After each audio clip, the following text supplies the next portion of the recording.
What is intuition, and how does it work? Intuition is perception beyond the physical senses that is meant to assist you. It is that sensory system which operates without data from the five senses. Your intuitional system is a part of your incarnation.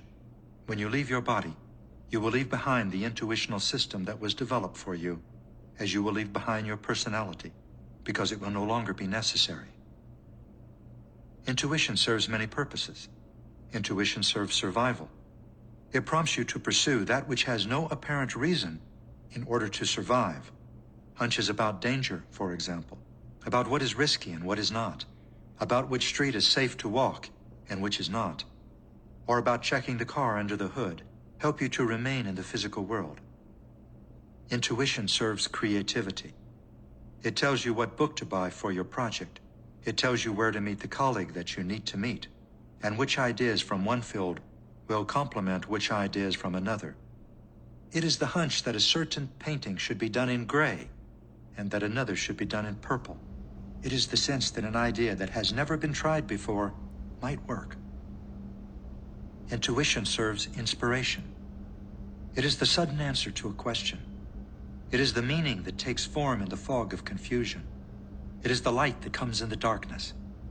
It is the presence of the divine.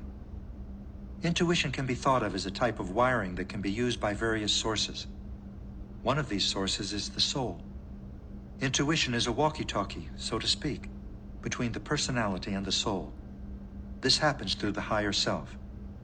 The higher self is the connecting link when the soul speaks to its personality. It is the dialogue between the personality and its immortal self.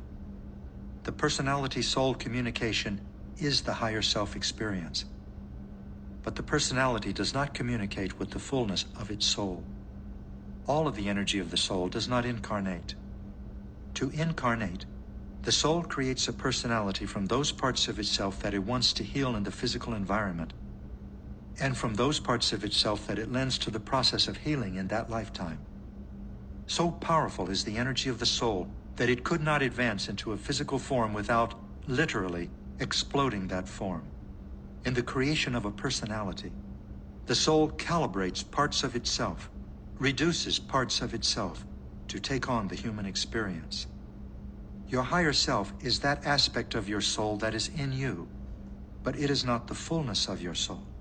It is a smaller soul self. Therefore, higher self is another term for soul, yet the soul is more than the higher self. Picture a cup, a gallon, and a water tank. The water tank is the soul. An aspect of the soul becomes a gallon. That gallon is still soul, but not the fullness of the soul. It is that part of the soul that is on mission, so to speak. The personality is the cup. The cup contacts the gallon, the higher self-soul, but not the full-bodied water tank.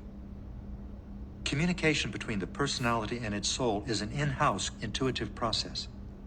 It is a process that is organic to your own internal system. For example, decision-making, which is your process, can be an intuitive process in which you pull data from your mind, your heart, and your intuition, relying upon the guidance of your higher self. Each of these sources is a part of your own energy system. Your personality and your higher self are of your soul. Intuition can also permit the personality, through its higher self, to receive information from other souls of higher process, souls that are not its own soul. Sources of guidance other than your own higher self can come across on the same radio station, so to speak. This is not the same as an intuitive process. This is a process of receiving guidance through intuitive channels. Receiving information through intuitive channels is significantly different from receiving information through intuitive processes. Receiving information through intuitive processes is cooking at home. Receiving information through intuitive channels is ordering out. The guidance that the multisensory human receives through intuitive processes and through intuitive channels is as essential for his or her well-being and growth as sunshine and clean air. Through his or her intuition, the multisensory human comes to understand and to experience truth consciously. What is truth?